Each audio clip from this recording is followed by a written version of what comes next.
Welcome to Paradigm Shift Podcast, where we talk about manual therapy, movement, and mindset. My guest today is talking about the mindset piece. He is a successful entrepreneur, owns multiple restaurants, and really digs into the creative side of being an entrepreneur. So please help me welcome Dan Bush. Thanks for having me. Yeah, man, no worries. Thanks for coming on, man. Oh, I'm excited. Yeah. So we're talking about mindset today. How would you define the mindset of an entrepreneur? Oh gosh. I think the biggest thing is you have to be able to adapt. I think that's probably the number one skill that I've developed over the last, 13 years is that you go in with a plan and it doesn't really go the way you think it's going to go most of the time. And so it's really just about, okay, well, that didn't work. What am I going to try next? And then you go through a series of just kind of like throwing shit at the wall, trying to figure it out. And then through enough mistakes, you kind of get enough data points where you start understanding how it actually works and what people want, and that's what we are, me and my team are always focused on is, how can we do what we want to do, but also give people here what they want. And that's always the balancing act that we're playing. For the listeners who don't know, describe, I know your businesses, they're super diverse. So you've got food, you've got high quality cocktails, you've got experience. How would you describe your businesses? Just broad strokes there. I mean, I think what my job is, we're trying to create fun in the Quad Cities. I grew up in this area, born and raised. I went to college in Chicago and moved back afterwards to start my family. And when I moved back, it wasn't a very fun place to be. There just wasn't a lot going on, especially for people in their 20s. The Quad Cities is known as a place to raise your family, a good place to raise your family, right? It's never been mentioned that it's a good place to be single in 25. So that's really what we are out to do, is just create spaces and experiences for people who fit that kind of age range. It's very much directed at people in their 20s. And we like kind of taking pages out of, big city playbook and give you kind of a big city piece in a smaller town. So that's really what we're after. Cool, man. How fucked up was COVID for you? That was crazy. It wasn't. So prior to COVID, we had the flood. And the flood was actually much worse because, when the flood happens, there's no help. There's no, government programs or anything like that. And so that was a really scary thing. And we thought, when the flood happened, it happened at the end of April of 2019. And we thought, okay, once everything gets cleaned up, people are going to come back downtown. And they just didn't. They were out of people's routines for a really long time. And they didn't really come back. And it wasn't until the following February 2020, that we had our first quote unquote normal month back everywhere. And that was really exciting. So we thought, February, we're back on track. And I remember, meeting with my banker in beginning of March and saying, hey, we did it. Like, he was with us all the way through. He knew, the good, the bad, and the ugly of everything that was happening. And so I told him, we're back. And he's like, oh, great. And then I look at my phone and I'm like, oh, they just canceled South by Southwest in Austin because of this thing called COVID-19. And we were shut down 2 weeks later, and so that was, it was almost like, what else can get thrown at us? But having been through it, I now feel like we can kind of make it through anything. If we can make it through a 100-year pandemic and a 100-year flood in back-to-back years, I feel like there's nothing that's going to stop us at this point. So that's good. It certainly can't get worse. It cannot get worse. Well, aliens are, it sounds like UFOs are real now. So that's something that's all just, it's in the back of my head. I'm like, something else is going to happen. We're living in a simulation. It's going to get weird. Are you a simulation theory guy? Kind of for fun. Yeah. Yeah. Me too, for fun. Yeah. Yeah. It's that I also kind of take seriously, but it's a cool thought experiment. Yeah. Well, but I also think there might be some validity to it. And that's the really scary thing, we can get into that at another time. We'll get way down the rabbit hole on that one. Oh, totally, man. So you've really embraced the creative side of business. Speak to that a little bit through COVID. Like, you had to obviously change things on the fly. Things didn't work and you just had to basically tread water for a year. Yeah, well, so I got my start when I was 25. I started off managing a couple Jimmy John's franchises, and I did that for almost 8 years. And that was a really good start for me because it really gave me a lot of structure. It didn't allow me to pivot in any way outside of how I, manage my team, because corporate was the one who kind of dictated everything.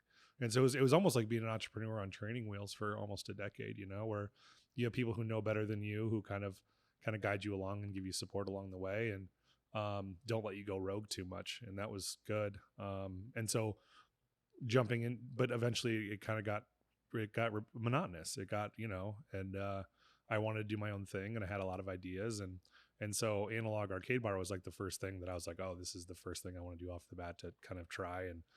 And we just tried to make it as big and crazy as we possibly could.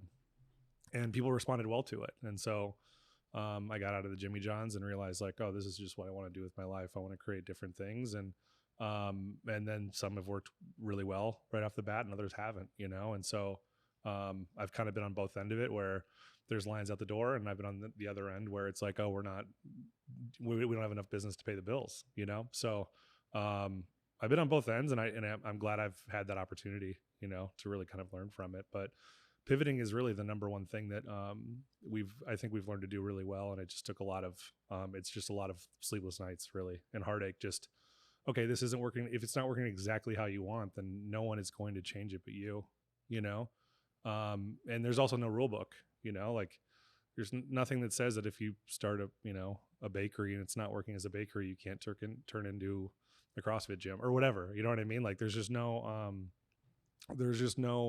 limit to what you can do.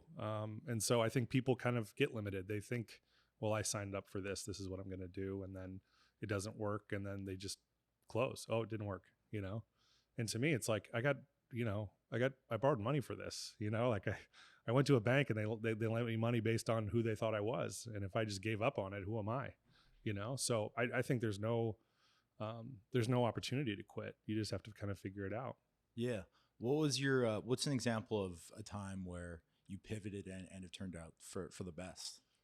I mean, the biggest one was that, so I have a restaurant called Armored Gardens, and that was definitely the biggest project I had taken on ever.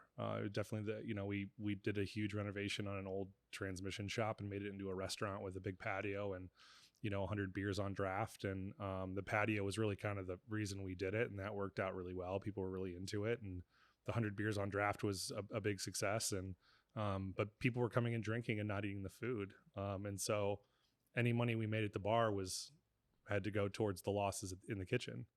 And so we did that for about a year and a half, and kept thinking like, maybe we can just broaden the menu and do, offer some different things. And then finally we got to the day where we were just like, you know what, we're just going to pull the band. They're just going to rip it off, like rip the Band-Aid off and say, we're going to start over and be something completely new. And, it's the way I look at like, anything entrepreneurship is when you make those changes, they're not, you don't see the results, not even immediately, but like it takes a year at least to see any kind of real change, people have to kind of get adapted to it. So I liken it to almost like a steamliner, right? There are no sharp turns when you're driving a steamliner. It's like you turn that wheel and it just kind of slowly shifts and you don't even notice it, like it feels unnoticeable at the time, but then eventually you kind of hit a tipping point and it really does turn, and so that's what we experienced for the first year. We cut our costs way down, but our sales weren't growing in the kitchen. And now, a couple years after, 2.5 years after we launched it, I mean, we've grown it by 120%, so it's just got to stick with it.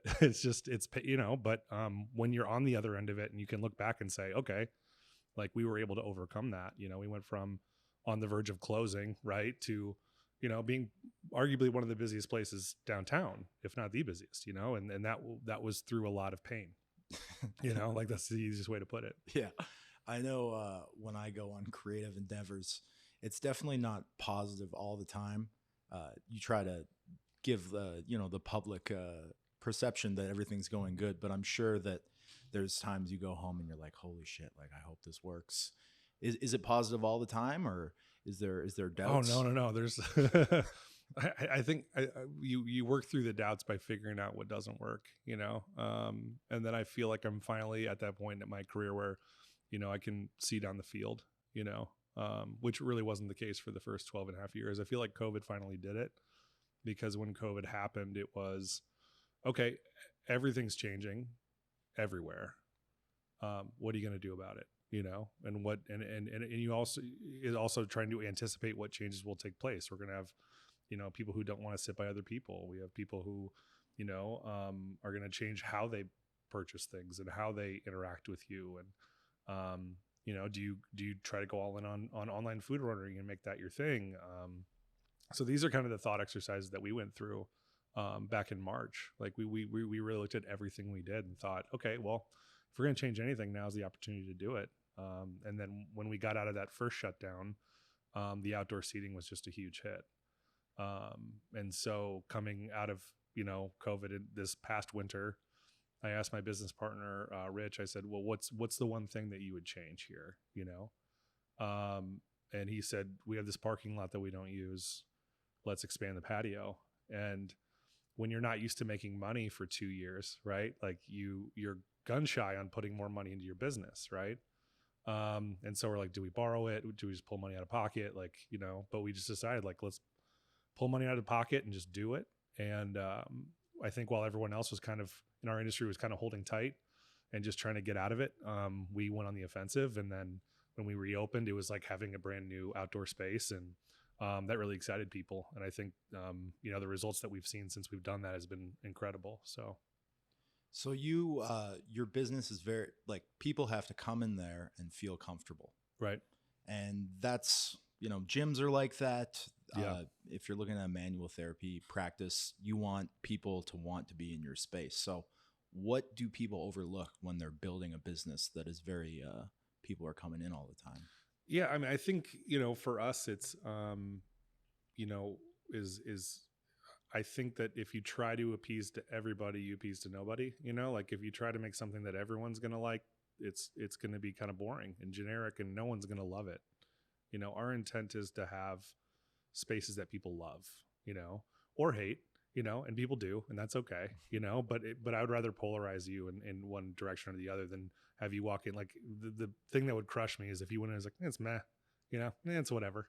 Like that would bum me out. Like if it felt like every other place, then I'm not doing my job right, And so I think creating an environment that's specifically for, if it's like, who's my ideal client, or, who's my ideal customer, and how can I build something for them, and think about like, you can put a couch in a waiting room and have that be it, or you can try to kind of style it and then do things that would really draw them in and feel like, oh, this is actually a place that I would feel comfortable going to, a chiropractor or a dentist or whatever, Mm-hmm. Give it personality and really try to cater it to who you're after.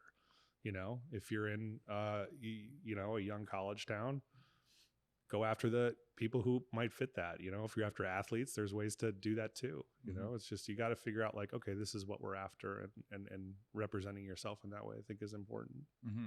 What's your style of leadership? Oh gosh. My style of leadership. How do you motivate your employees? I like being hands-on without being a micromanager. I've tried to step back and kind of let things exist, and I realize I'm probably a little bit too much of a control freak to allow that to happen in a big sense. But I think if you give people the option to do something and you say go do it, and then if you have questions, come back to me and I'll guide you. Most of the time they're going to figure it out, but the main thing in my business, I think, is that I've learned is that being consistently good at what you do is more important than being sporadically great. If you go into a place and it's a 9, right? Like your meal is just like as close to a 10 as you can get it, and the next time you go in, it's like a 7. You're probably not going to want to go back there again. You'll give it another chance, but if it's not up at that level every time, then it kind of tricks your brain, right? Yeah. It's better to be like a consistent 7.5 to 8 every single time, because then people know that they can kind of rely on it. So what we really try to work on is that consistency. It's like, how do we get it the same way every time? And that just takes, for me, who, employs a lot of people, I call it pruning, right? We cycle through a lot of employees as quickly as we possibly can. And then when we find a good one, we really try to grab onto them. And so, it's if you're, if they're coming into work every day, like you're saying hello to them, and you're learning about them and learning about what they want out of the job and, what their life is all about. and you build, relationships. And so I'm fortunate enough to have worked with, my core team for a long, long time. I mean, some are in their, 20s and 30s, and I've worked with them for a decade, and that's, we're building it together, like these are people that I worked in the fast food business with who are still with me. And, that's fun. I mean, that's fun to grow with people that you love and get to build it with them. It's definitely not a thing I do alone. So that's cool. Cool. So, anything to keep your mind fresh? Yeah. Like I like, the end of the day. Like I really like, I've been getting more and more into mindfulness and meditation and trying to, cut out distractions. And, like we've talked about it, like I quit drinking about a month ago because I was meditating and a voice in my brain told me to stop. And so I was like, well, if there was a voice in your brain telling you to stop drinking, you better stop drinking. You know what I mean? And no one told me I had a problem. I didn't think I had a problem, but somebody just told me to do it, And so, those are the type of things that, I feel better and I'm thinking more clearly and, learning to listen, trying to listen to that internal monologue and I have a strong one, like, like there's just, but also just like, like we love thought exercises, it's, oh, what would be cool? What would be cool? Oh, this would be cool. We should try that, and kind of that feeding back and forth. My business partners are my father-in-law and then Devin, a guy who I worked at Jimmy John's with, and they're both extremely creative and also kind of buy into the idea that we just want to change. Like we just want to change all the time and keep changing and keep changing and keep keeping it fresh. Because if we walk in and we're bored, into one of our spaces, then it's time to mix it up in some way, shape, or form. So how do you meditate? I started with guided meditations on Spotify. Yeah. And my wife was the one who started getting me into it. And then I really enjoyed the process. And so, just throwing on headphones, throwing on some music, and I have like, blindfolds that I put on and not long, 20, 30 minutes. Just really kind of helps like clear the cobwebs out. And then, you start asking yourself questions of like, specifically, what am I like formulating intentions, I think is important. There's always a problem to solve. And I think our brains are designed to solve problems. When there's not a problem to solve, we tend to create them. I found that in my own life, like when things are going good and then I'm kind of self-sabotaging in some way, shape or form. It's because my brain's trying to solve problems. And so I just have to kind of, but if you always have something to focus on, because there's always room for improvement, then you can do it. It's just a matter of finding it. Yeah. I've been meditating for 4 years now. Oh, wow. And it's been a journey. Like I go on and off. And I think the biggest, the change in my thoughts that was the most helpful was when I went into meditation. Like at the beginning, I wanted it to be like 30 minutes of just like pure bliss. And that's kind of some people's perception of what meditation is, but really it's just about relaxing to them and then just catching just a microsecond of peace. And then your thoughts are going to come back. Don't judge them. And then boom, get that microsecond of peace. And rather than being linear, it's more like a wave where you're just catching moments of peace. What got you started?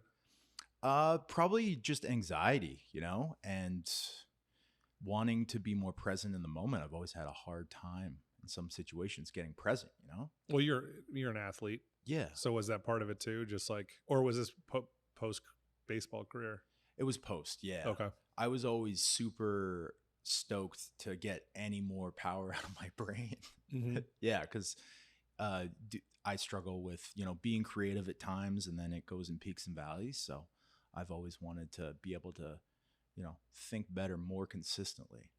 Yeah. And there's that whole like, the romanticized like creativity has to come from pain and all. And it's just like, I don't buy any of that. No. Like I do my best thinking when my brain is clear and when I'm happy, when I'm at my happiest is when I'm my most creative. And when I'm miserable, I can't think of anything outside of my own misery. You know what I mean? So I totally like, but I think like, meditating is a great way to kind of clear that out and try to harness whatever, because I think everyone has that kind of magic in them, whether it may not be creativity, but it's something else that they can kind of tap into and kind of grow that skill set, and I think taking time, even just a little bit every day to try to focus on that is good. Yeah. Yeah. No, I love that mindset piece. I think it's really important for business because you have the gene, I'm assuming, that just pounds 24/7. Yep. Yeah. Yeah. Yeah. Mm-hmm. So you have to, it's like when you have to tell yourself to eat after, a 10 Oh, hour, yeah. you're like, man, I should probably get something in the tank. Yeah, exactly. Yeah. Yeah. So, how have your failures kind of sculpted you in a way? So like my journey has been very much like peaks and valleys, right? Mm-hmm. When I started, in fast food, it was a struggle because I was put in charge of a bunch of people and I didn't know what I was doing. I was kind of thrown to the wolves in that sense, and it was really the best thing that ever happened to me. So like I feel like I consistently failed every day for a few years, but I think like my I think the older I get, the more I realize that talent and being smart is like just the most overrated things in the world. I think being talented is like, people who are often talented take it for granted, and they give up easily because they're like, I should know this, but if you're not particularly talented at something, but you're into it, and you're willing to work through that, I think, just grit is more important than all of those things. I think just like being able to face constant rejection is such a skill set, and it's such a blessing to be able to develop that, because it's I just don't quit.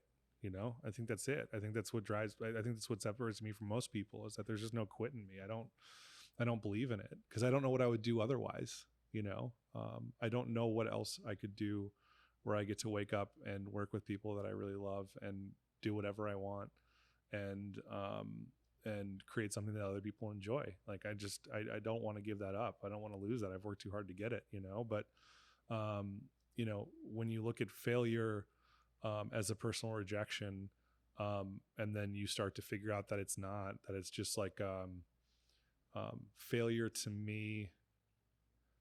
And this is going to sound so trite, but it's really like opportunities for growth, right? It's like, oh, okay, well now I know something that didn't work. So then I kind of put it in the library in my brain, like the little file cabinet. People are like, well, why don't you try this? It's like, no, I tried, it didn't work. Now I know. You know what I mean? And then you build a catalog of things that just don't work, or didn't work at the time. That maybe it's like, oh, maybe the timing was off on that. Maybe now's the time,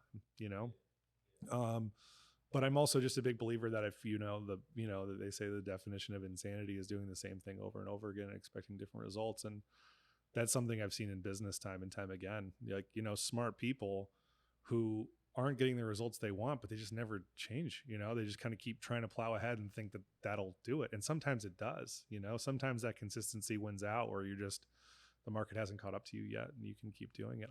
It has never worked for me. It's the type of thing where it's like, I think, really buying into that constant change is what makes it work. And then also just, with specifically failure, it's never as bad as you think it's going to be, because everyone's kind of caught up in their own brain. Oh man, people are going to think I've failed, whatever, like when you close a business, it's like, oh, I don't know. What are people, no one, like everyone's caught up in their own shit, like everyone's got their own self on their mind all the time, so it's like, they don't have time to think about you, and that's what I really learned is that, I went for it, it didn't work. Now I'm onto something new, and that's never going to change. I look at someone like, Richard Branson, who created the Virgin brands, and just how many times he's had colossal failures, just massive failures. And he seemingly doesn't care. Like he just kind of moves on to the next thing. And that's a superpower. I think that's like such a superpower to just be able to let things roll off and move on to the next thing. Yeah, I know you have a couple years of stand-up under your belt. That's in a laboratory. If you were to design a process that exactly helps right. you cope with failure, I mean, that would be the one. And that's the thing. I think, people think that, if you do stand-up or you start a business, that you're developing just this singular skill set about something. And it's really the exact opposite. I mean, I think of getting started at stand-up when I was 30 years old, doing it religiously for 2.5 years, Yeah. and really getting into it. And then it's like, oh, okay, now you have that trial and error of jokes, right? And just tweaks, like, oh, this one is just this is shit, we're just gonna throw it away. But this one, like, there's some parts that I really like, you know what I mean? And then you kind of pick those parts apart, and then you add to them and add tags and things like that, and getting that instant feedback, like, there's no better euphoria, there is no drug on the planet that will give you a rush better than making a crowd of strangers laugh. And there's nothing more painful than telling a joke to a crowd and you get nothing. Yeah. And then you wake up the next day and your body's sore. You know what I mean? Like, but I like, that's good. Those are good lessons. And I think really good stand-ups are people who understand that, and then what can you do? Like, you have public speaking, like, that's nailed, right? Like, making these micro adjustments, that's a skill set that you build. Improvising, living in the moment, right? Like, that's another one. Like, you get to meet a bunch of interesting creative people, that you can learn from. It's just a fun world, but I also know that it's the type of world that you have to be fully invested in, like, it's there are a lot of people who dabble at it and they're not very good. It's the people who do it a lot who, that, and to me, if you can't be really good at it, don't do it, like, just, there's nothing worse than bombing. So just anything I could do to, avoid that, I think would be important. Every comic, no matter how long they do it, has a bombing story that just sits in their memory. Yeah. I know I have one. Yeah. You go first. Second open mic. So the first open mic I ever did was like, I did well, right? The crowd was into it. I had written, 5 minutes of jokes, and then I went back the next week, and I don't think I got a single laugh for 5 minutes, and I thought I was going to die. Woke up sore. It's like you run a marathon. You wake up the next day and you're like, I was physically sore from bombing. And I was like, well, I'm never doing that again. I got both tastes, and then 3 weeks later, it was actually my now business partner, Devin, who was doing stand up. He's like, hey, there's this open mic tomorrow night. You want to go to it? And I'm like, no, I'm done. He's like, just, okay, but it's there, and then I had another good set. So I felt like it was almost like I went back just to do a slump buster, like, okay, I can't end on a bad note, right? And then that one was good and I loved it. And then I loved it up until I kind of graduated from open mics to like paid shows, where like I'd get a guest spot on something, for free or for $20 and it was whatever. And then the minute people were like, oh, will you come do a show and you're going to be like, the headliner of a house show or something, and it's like, oh, now there's an expectation. And I don't like that, like, now I feel like I have to perform in some way, shape or form. And I don't like that. I would rather have it be something that I just do for fun. And that makes me funnier anyway, So yeah. What about you? I was producing a show back in Calgary. So it was like an open mic show. And then it was like my second time hosting. And then I did it with a production partner, Jeremy Furlong. He's a great comic in Calgary. Kind of took me under his wing. And then he's like, you're going to host the show. I was like, man, I really don't want to. And then he was also out of town. Mm-hmm. So it was fine. Got like halfway through. I did 10 minutes to open, introducing the comics. And I got both this guy's names wrong. But like it was close. Yeah. And he just walked on stage and just lampooned me for like 5 minutes. Oh, God. And then also his name was Jason Wolfchild. And I called him Jared Crowchild. And that's like, Crowchild is like a native like tribe or something in Calgary. So it was like, I came off basically racist. Oh, nice. So now I have to, I fucked up his name. And then also they're targeting me as like... And it's your show that you're producing, race insensitive, let's call it. Sure. So it was just an honest fuck up. Oh, God. Yeah, and he just lampooned me. And I walked on. There was no way I was going to buy back that. Man. And then the headliner was doing another show downtown. He was like 20 minutes late, so I had to vamp on stage for 20 minutes. That's the worst. Yeah, man. I just ate a buffet of dicks. Oh, yeah. That hurts me just hearing about it. Yeah. And then you have to stick around and like, you can't just bounce. It's your show. Oh, yeah. Yeah. It was, that one still stings a little bit. Yeah. Yeah. Yeah. That Yeah, I produced a show once, similar setup where I did 10 up top and then hosted in between. And I mean, half the crowd were like my friends and family, and it was so bad. It was such a bad show. I'd gotten in I'd hit my car had hit a tree right before the show. And so and it was also a blizzard. And so it was my head wasn't in it, but when you're putting on the show, you better show up and do the thing, Yeah. So I put it off. I mean, I started and I put it off on such a bad note. There was nothing I said out of my mouth that was funny, and no one wanted to placate me. You know what I mean? Like, you could just kind of laugh. You know what I mean? Like, no, I got none of that. So then everyone after me, proceeded to eat shit, and it was a terrible show. That one kept me up at night for a few years after that. So yeah, you can still feel it when you think back to it. Oh God, it's just the worst. When you have a good set because people beeline to be like, oh, that was a great set, and then it's a bad set when people just avoid eye contact and Oof. you know what I mean? It's like, oh Yeah. God. I thought you were funny. Hey, thanks. You've never seen me do comedy. No, that's my least Oh, favorite. I thought you were funny. Oh, I see what you're saying. I thought you were Oh, funny. I know funny. you sucked, but Yeah. I thought you didn't suck. No, yeah. I mean, they did. Yeah. It's obvious. Yeah. Yeah. I thought I thought you were great. Yeah, it's like, I didn't need that pat on the back. Like, that's how bad I did. That person's like, I should probably mention something or he's going to kill himself tonight. What got you started with it? So I always wanted to perform music and then never got good enough at music that I felt like I wanted to perform. Mm-hmm. And then saw a stand-up show, always enjoyed the writing process, but never live in the moment. So I enjoyed the idea of being able to prepare material. You have a microphone, you've got lights, there's already like a queued up audience ready to go.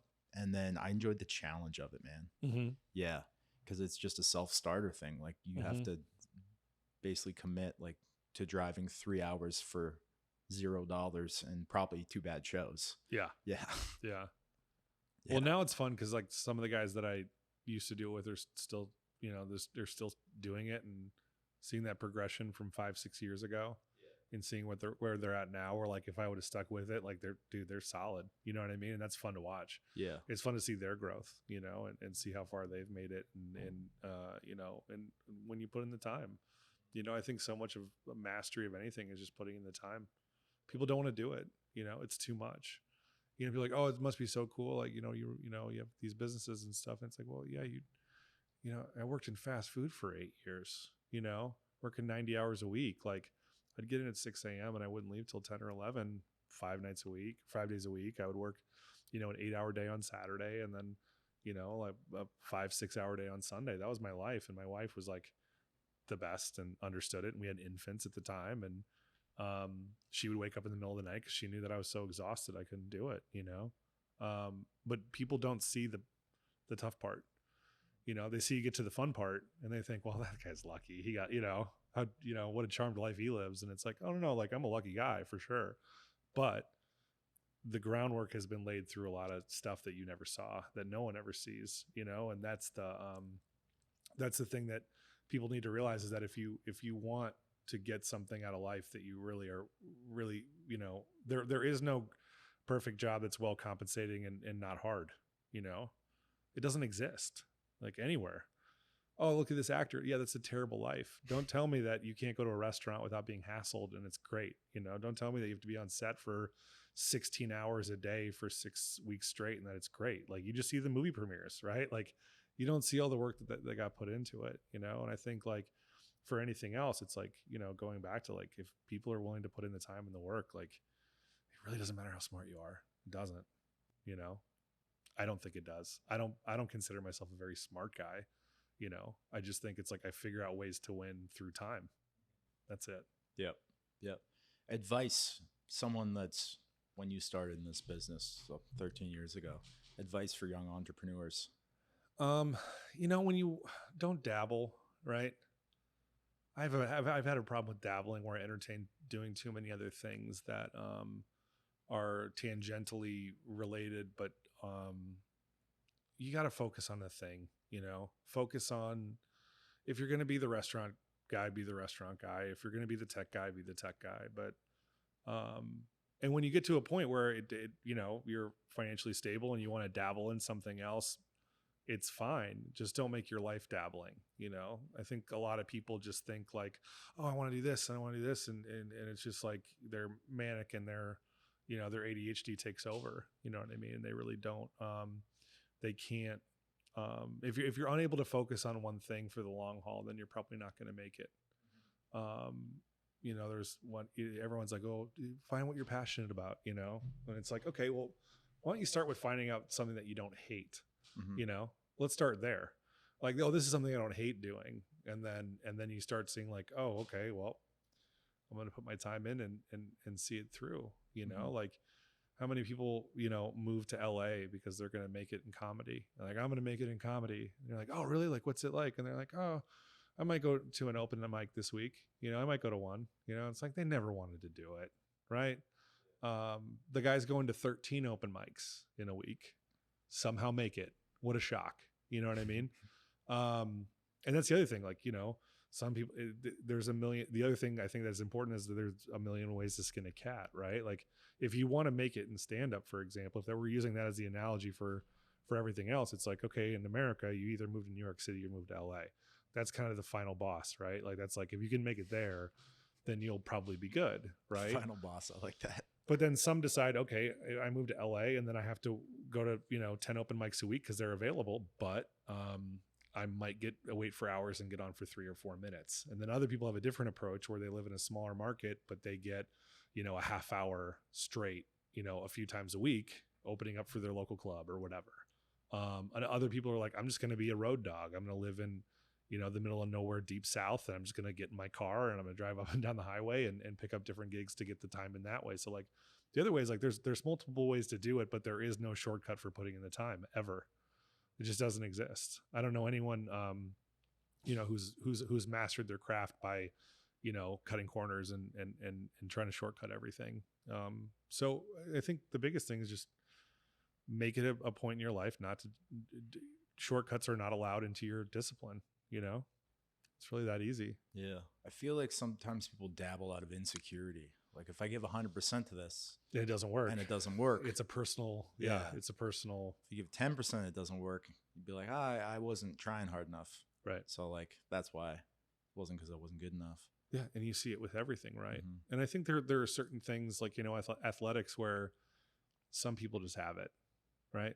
Like some people just, Bo Jackson notoriously didn't practice, yet he looked like Zeus, right? He was just jacked. Like you're like, how did you know what I mean? Like some people it's just like, but those cases are so rare. You're going to find a lot more gym rats and maybe they don't make it all the way to, what their ultimate goal was, but they made it a lot further than they would have otherwise, and those are the guys that I love. I love seeing the guys in the NBA that barely made it in, that didn't get drafted, who worked their way into the G League and then now we're in the playoffs. Like those are the guys that I love watching because you can clearly see they have something to prove. And I think if you have a chip on your shoulder, and this is part of my process. I mean, like I respond better when I'm trying to prove someone wrong, and so if you can harness it and instead of saying like, like, no, I'm here to prove someone wrong. Like someone didn't think I can do something. And now you lit a fire under me that I can't put out, that's fun. That's fun. I think that's a really positive thing. Having that insecurity that you can turn into kind of, internal rage is good, Yeah. I think that's a really powerful thing. Yeah. Use the dark side of the force. Kobe Bryant was great for that. Yeah. He was. Did you see his thing that he said to his assistant coach where he's like, no, I don't want to pass to that guy because he hasn't put in the work? No, I didn't hear that. Yeah. They just interviewed, there was a podcast that they had his assistant coach that kind of went viral where they're like, why do you treat your teammate like that? He's like, why would I treat him well if he doesn't put in the work? If he's not the guy who I can turn to in the heat of battle, like I don't want him shooting, so I'm going to treat him like garbage until he learns that this is the standard that I'm setting, to get to that next level. And I found that fascinating, because I look at players I'm just an NBA junkie. Like I've been watching the playoffs every night, and there are guys who are incredibly talented, who are top 10 in the world, who just, they don't have that thing, like they don't have that like Kobe, Jordan, LeBron thing. And I'm like, how good would they be if they had it? You know what I mean? How good would like if Kevin Durant had the mentality of Kobe Bryant, how great it would be unquestionable that he'd be the best player in the world, because physically and skill set wise, he's there. But and I know he had a big playoff game. I'm gonna get shit from my friends who watch this and be like, wait a second, he hit the three. All right, great. But I'm saying on a consistent level, seeing him perform with that heat would be the best thing ever. So what's next for you? What's on the horizon? Oh man. I mean, really, I'm tired. I think that's the biggest thing that, I'm really looking forward to a break. I'm going on vacation next week for a week, which is the first time I'm doing that in a long time. And, so that's going to be good. I think I'm learning to carve out time to recharge my battery, which I used to not do at all. I mean, vacation is just not something that's been a part of my vocabulary for the last 13 years, so just taking a break. And then my team and I are working on a project. I think it's got less than a 50% chance of actually happening, because it's definitely the biggest and most ambitious thing that we're trying. But I'm so stoked to just work the process of writing a new business plan and developing something. I think is really exciting, and if I can pull it off, I think people around here are going to absolutely love it. It's just going to take a lot of things have to go right in order for it to happen. But that's really, otherwise I'm just really enjoying what we're doing right now. Cause I didn't for a long time, there was a long time where I was just I'm not liking it, when nothing goes right.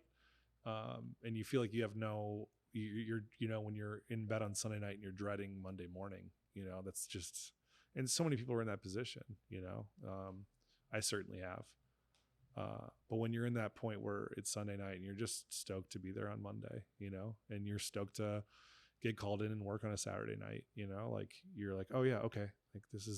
I'm glad they're calling me. I'm glad they trust that I can come in and help, that's a good thing. But, I think the biggest thing right now is I want a nap. I want to, I want to lay on a beach somewhere, just burn, just do anything, because I'm very bad at carving out time for, myself and my family. So yeah, well, congrats on what you've been doing with your businesses, coming out of the pandemic. I know you worked hard this past year, so congratulations on that. Oh, thanks. Yeah, thank you so much for coming on, man. Yeah, thanks for having me. Free cigar in it for you from the Drawing Room Davenport. Awesome. Quad City's best cigar lounge. It is. I'm a regular there. So. Yeah. Thanks a lot for coming on, man. Hey, thanks for having me.